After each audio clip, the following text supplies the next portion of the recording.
Haryana board के 10वीं कक्षा के छात्रों के प्री बोर्ड के एग्ज़ाम चल रहे हैं और कल विज्ञान विषय का प्री बोर्ड का एग्ज़ाम है। इसलिए आज मैं आपको इस वीडियो के अंदर 10वीं कक्षा का विज्ञान विषय का पिछले साल जो प्री बोर्ड का एग्ज़ाम हुआ था उसका क्वेश्चन पेपर दिखाऊंगा और साथ ही साथ इसका सॉल्यूशन।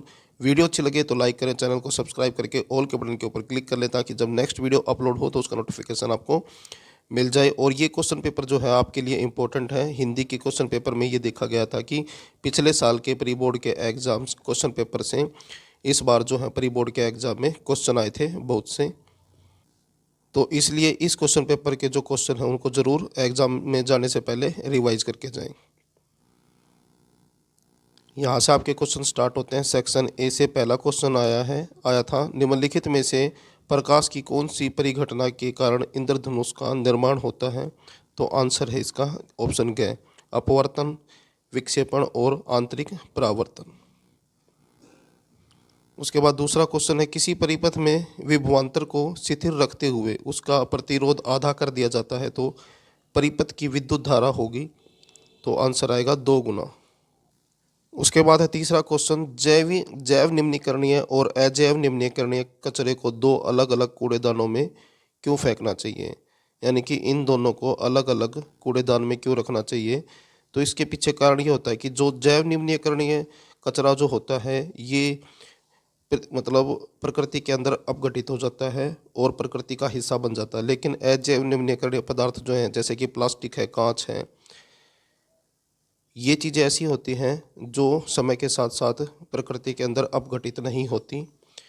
इसलिए इनको जो है ऐसे अजैव निम्नीकरणीय कचरे को अलग रखना चाहिए और जो प्रकृति में विघटित हो जाए, प्रकृति का हिस्सा बन जाए, ऐसे कचरे को अलग रखना चाहिए। इसका आंसर जो है मैंने लिखा भी है वो मैं आपको दिखा देता हूँ।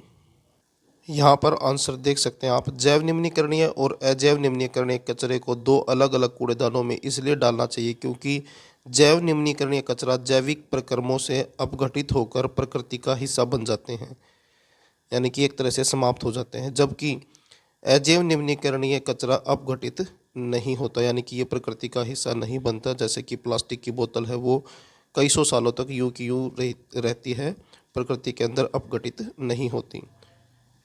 उसके बाद क्वेश्चन नंबर 4 है, मानव नेत्र के निम्नलिखित भागों के कार्य बताएं। कॉर्निया और पुतली, इन दोनों के कार्य बताने हैं।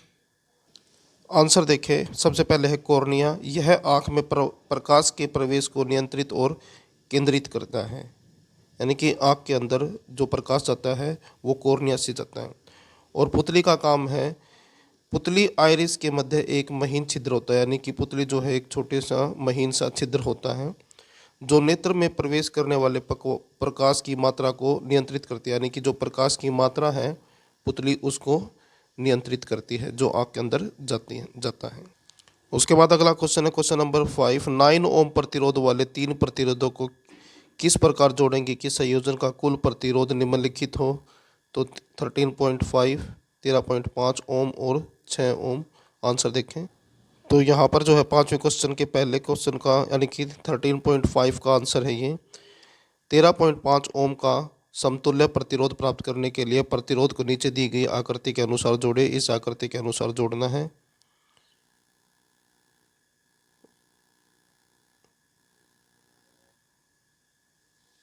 और इस प्रकार से जो है आंसर आएगा आपका। उसके बाद 6 ओम वाला है, सेम उसी तरह से।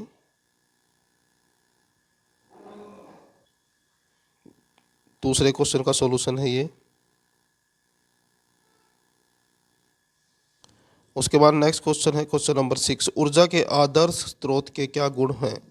यानी कि ऊर्जा के जो आदर्श स्रोत होते हैं उनके क्या गुण होने चाहिए? आंसर देखें, तो यहाँ पर आंसर है, आंसर देखें, ऊर्जा के आदर्श स्रोत के गुण क्या गुण हैं? तो पहला गुण है यह ऊर्जा का नवीकरणीय स्रोत होना चाहिए, यानी कि ऊर्जा का ऐसा स्रोत होना चाहिए जिससे ऊर्जा लगातार मिलती रहे, समाप्त ना हो। जैसे कि पेट्रोल डीजल है, ये ऐसे ईंधन है कभी ना कभी समाप्त हो जाएंगे, जैसे कोयला है।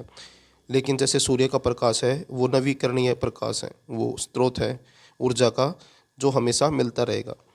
उसके बाद है यह सरलता से उपलब्ध हो, यानी कि ऊर्जा का ऐसा स्रोत होना चाहिए जहाँ से ऊर्जा हमें आसानी से मिलती रहे, उसका भंडारण आसान हो और लाने ले जाने में भी आसानी हो, यानी कि परिवहन आसान होना चाहिए और सस्ता होना चाहिए और जिससे कम प्रदूषण हो, ऐसी ऊर्जा का स्रोत होना चाहिए। ऊर्जा का स्रोत का मतलब होता है जहाँ से हमें ऊर्जा प्राप्त होती हो। उसके बाद अगला क्वेश्चन है क्वेश्चन नंबर 7, बड़े बांधों का निर्माण करते समय किन 3 मुख्य समस्याओं का विशेष रूप से समाधान किया जाना चाहिए, उनका उल्लेख करें। यानी कि जो बड़े बड़े बांध बनाए जाते हैं तो उन बांध के बनाने पर क्या समस्याएं होती हैं, मुख्य 3 समस्याएं जो होती हैं उनके समाधान के बारे में बताना है। आंसर देखें तो सबसे पहले ये है सामाजिक समस्याएं, यानी कि बड़े बांध बनाए जाते हैं तो जो सामाजिक समस्याएं होती हैं उसके बारे में बताया गया है। बांधों के निर्माण से बड़ी संख्या में लोग विस्थापित होते हैं, यानी कि लोगों को घर छोड़कर दूसरी जगह जाना पड़ता है। अनेक लोग बेघर हो जाते हैं और इससे जो है बहुत सारे लोग बेघर हो जाते हैं क्योंकि बांध जो है बहुत बड़े एरिया के अंदर बनाया जाता है। उसके बाद दूसरा कारण है पर्यावरणीय समस्याएं। बांधों के निर्माण से वनों तथा जैव विविधता नष्ट हो जाती है, यानी कि ये बहुत बड़े भाग पे बनता है तो वहाँ पर जितने भी वन है उसको समाप्त कर दिया जाता है और जिसकी वजह से जो वहाँ पर जैव विविधता है, यानी कि जो जीव हैं उनकी जो विविधता है उसको वो नष्ट हो जाती है, जिससे पारिस्थितिक असंतुलन बढ़ जाता है, यानी कि जो संतुलन है प्रकृति का वो बिगड़ता है। उसके बाद तीसरा पॉइंट है आर्थिक समस्याएं। बांधों के निर्माण में जनता का बहुत अधिक धन खर्च होता है, यानी कि बांध बांध बनाते टाइम जो जनता का जो पैसा है वो बहुत ज़्यादा खर्च होता है तथा उस अनुपात में उनको लाभ नहीं मिलता, यानी कि जिस अनुपात में खर्च होता है उस अनुपात में लाभ नहीं होता। अतः बांधों के निर्माण से आर्थिक हानि भी होती है, जिससे कि आर्थिक हानि भी होती है। उसके बाद अगला क्वेश्चन है क्वेश्चन नंबर 8, नामांकित चित्र की सहायता से विद्युत मोटर की कार्यविधि समझाइए। यानी कि विद्युत मोटर की कार्यविधि बतानी है कि कैसे काम करती है विद्युत मोटर। आंसर देखें, जब बैटरी से कुंडली में विद्युत धारा प्रवाहित करते हैं, यानी कि बैटरी से कुंडली में विद्युत धारा प्रवाहित होती है तो फ्लेमिंग के बाएं हाथ के नियम से कुंडली की भुजाओं ए बी तथा सी डी पर बराबर परंतु विपरीत दिशा में 2 बल कार्य करने लगते हैं। यह बल एक बल युग्म बनाते हैं जिसके कारण कुंडली दक्षिणावर्त दिशा में घूमने लगती है। विभक्त वैल्यू की सहायता से धारा की दिशा इस प्रकार रखी जाती है कि कुंडली पर बल लगाकर एक ही दिशा में कार्य करें, अर्थात कुंडली एक दिशा में घूमती रहे। और इसका चित्र जो है मैंने नहीं बनाया है, आप अपनी बुक में देख सकते हैं। उसके बाद नेक्स्ट क्वेश्चन है क्वेश्चन नंबर 9, एक अवतल दर्पण की फोकस दूरी 20 सेंटीमीटर है तथा एक 4 सेंटीमीटर ऊंची वस्तु को दर्पण से कितनी दूरी पर रखा जाए कि वह दर्पण 30 सेंटीमीटर की दूरी पर प्रतिबिंब बनाए। आंसर देखें इसका। तो यहाँ पर जो है मैंने आंसर लिख रखा है, आप आंसर देख सकते हैं।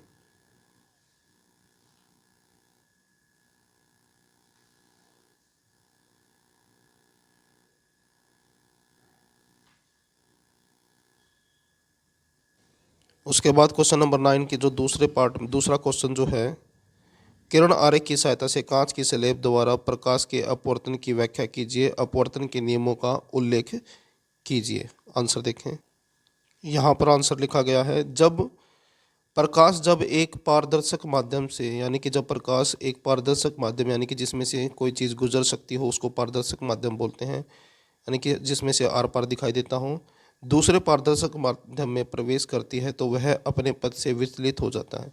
यानी कि जब प्रकाश एक पारदर्शक माध्यम से दूसरे पारदर्शक माध्यम में प्रवेश करता है तो वह अपने पथ से यानी कि अपने रास्ते से विचलित हो जाता है। जैसे कि यहाँ पर दिखाया गया है, ये किरण है और यहाँ पर जैसे ही ये प्रवेश करती है तो ये थोड़ी सी टेढ़ी हो गई है, यानी कि अपने पथ से जो है विचलित हो गई है। प्रकाश का इस प्रकार अपने पथ से विचलित होना प्रकाश का अपवर्तन कहलाता है। ये डायग्राम है और इसी डायग्राम को नीचे एक्सप्लेन किया गया है। अपवर्तन के नियम, जब कांच की स्लैब के एक फलक पी क्यू पर प्रकाश की किरण ए बी तिरछी पड़ती है तो वह अपवर्तित होकर अभिलंब की ओर मुड़ जाती है। जैसा मैंने अभी आपको बताया था कि प्रकाश की जो किरण है पी क्यू, ये कांच की स्लैब है पी और क्यू, ये जो है स्लैब है और इस पर जो प्रकाश की किरण है ए बी जब तिरछी पड़ती है, ये तिरछी है, जब ये इसके ऊपर गिरती हैं तो यह परावर्तित होकर अभिलंब की ओर मुड़ जाती हैं। तो यह अपवर्तित होकर अभिलंब की ओर मुड़ जाती है, इसलिए बी सी एक अपवर्तित किरण प्राप्त होती है। बी और सी जो है एक अपवर्तित किरण प्राप्त होती है जो तिरछी थी, जो ब्रैकेट के अंदर है। यहाँ पर आप देख सकते हैं ये बी और सी, ये लाइन, ये रेखा अपवर्तित किरण प्राप्त होती है जब किरण बी सी स्लैब से बाहर निकलती है और जो दूसरी स्लैब है नीचे की तरफ, वहाँ से जब बाहर निकलती है तो यह अभिलंब से दूर हट जाती है तथा हमें सी डी निर्गत किरण प्राप्त होती है। बिंदु बी पर अभिलंब डालने पर हमें आपतन कोण एल आई तथा अपवर्तन कोण एल आर प्राप्त होते हैं, कोण आर प्राप्त होता है। इस प्रकार कांच की स्लैब द्वारा अपवर्तन के नियमों की निम्नलिखित प्रकार से व्याख्या की जा सकती है। आपतित किरण, अपवर्तित किरण तथा आपतन बिंदु पर अभिलंब एक ही तल पर बनते हैं। आपतन कोण की त्रिज्या तथा अपवर्तन कोण की त्रिज्या का अनुपात दो निश्चित माध्यमों के लिए स्थिरांक होता है। उसके बाद क्वेश्चन नंबर 9 के अंदर चॉइस में भी क्वेश्चन दिए गए हैं और ये क्वेश्चन भी आपके लिए इम्पोर्टेंट है, इनको भी जरूर तैयार करें। मोटर कारों में उत्तल दर्पण को पश्च दर्शय दर्पणों के लिए वरीयता क्यों दी जाती है? यानी गाड़ियों के अंदर उत्तल दर्पण को पीछे का दृश्य देखने के लिए क्यों महत्व दिया जाता है? आंसर देखें। उत्तल दर्पण को वाहनों में पाश्चात्य दृश्य दर्पण के रूप में प्रयोग किया जाता है क्योंकि इसमें प्रतिबिंब सदैव सीधा बनता है। यानी कि गाड़ियों के अंदर जो शीशा लगाया जाता है पीछे देखने के लिए, उसमें जो प्रतिबिंब बनेगा वो हमेशा सीधा होगा। इसमें बना प्रतिबिंब सदैव आकार में छोटा दिखाई देता है और जो प्रतिबिंब दिखाई देगा वो आकार में छोटा दिखाई देगा और यह पश्च दृश्य यानी कि पीछे का दृश्य को के बहुत बड़े भाग को दिखा पाता है, यानी कि पीछे का जो बड़ा एरिया है उसको ये कवर कर पाता है उत्तल दर्पण। इसी वजह से गाड़ियों के अंदर उत्तल दर्पण का यूज किया जाता है पीछे के वाहनों को देखने के लिए। उसके बाद दूसरा क्वेश्चन है, इसके अंदर किसी वस्तु को उत्तल लेंस के 2f1 पर रखा जाता है तो लेंस द्वारा बनने वाले प्रतिबिंब का किरण आरेख खींचिए, प्रतिबिंब की स्थिति, आकार और प्रकृति का भी उल्लेख कीजिए। आंसर देखें। तो यहाँ पर जो है आंसर लिखा गया है, जब वस्तु उत्तर लेंस के 2f1 पर रखी हो, ये डायग्राम बनेगा। उसके बाद वस्तु ए बी से प्रकाश की एक किरण AC मुख्य अक्ष के समानांतर चलकर लेंस से अपवर्तित होने के बाद f2 से गुजरती है। प्रकाश की दूसरी किरण प्रकाशीय केंद्र O से सीधी निकल जाती है। इस प्रकार दोनों ही किरणें अपवर्तन के पश्चात A पर मिलती हैं जो कि 2f2 पर स्थित है। यहाँ वस्तु का प्रतिबिंब AB बनता है और इसकी जो खासियत होंगी वो क्या होंगी? प्रतिबिंब 2f2 पर बनेगा, यह वास्तविक और उल्टा होगा और यह आकार में वस्तु के बराबर होगा। उसके बाद नेक्स्ट क्वेश्चन है क्वेश्चन नंबर 10 और यहाँ से रसायन विज्ञान के क्वेश्चन स्टार्ट हो जाते हैं। इन क्वेश्चनों के आंसर मैं आपको बाद में बताऊंगा, एक एक सेक्शन जो मैं आपको करवाऊंगा। ए सेक्शन कंप्लीट हो चुका है, उसके बाद मैं आपको क्वेश्चन पेपर दिखा देता हूँ। जो छात्र खुद से इस क्वेश्चन पेपर को सोल्व करना चाहते हैं, रसायन विज्ञान के क्वेश्चन और जीव विज्ञान के, तो उनको पेपर मैं दिखा देता हूँ। और जो छात्र सॉल्यूशन देखना चाहते हैं वो चैनल को सब्सक्राइब करके ऑल के बटन के ऊपर क्लिक कर ले ताकि जब वीडियो अपलोड हो तो उनको नोटिफिकेशन मिल जाए। क्वेश्चन आप देख सकते हैं। उसके बाद ये 11वां क्वेश्चन है, 12वां, 13वां, 14वां, 15वां, 16वां, 17वां क्वेश्चन है ये, और 17वें के चॉइस में ये क्वेश्चन है। उसके बाद जीव विज्ञान के क्वेश्चन है, यहाँ से सेक्शन सी है, बायोलॉजी के क्वेश्चन है। 19वां क्वेश्चन, 20वां, इनके आंसर लिखे हैं एक एक नंबर वालों के। 21वां क्वेश्चन, 22वां, 23वां, 24वां और 25वां। क्वेश्चन नंबर 26, 27 और 27 के जो चॉइस में क्वेश्चन है ये वो क्वेश्चन है। तो ये था आपका साइंस विषय का 10वीं कक्षा का प्री बोर्ड का पिछले साल का क्वेश्चन पेपर। और उसका सॉल्यूशन। वीडियो अच्छी लगे तो लाइक करें, चैनल को सब्सक्राइब करके ऑल के बटन के ऊपर क्लिक कर लें ताकि जब नेक्स्ट वीडियो अपलोड हो तो उसका नोटिफिकेशन आपको मिल जाए।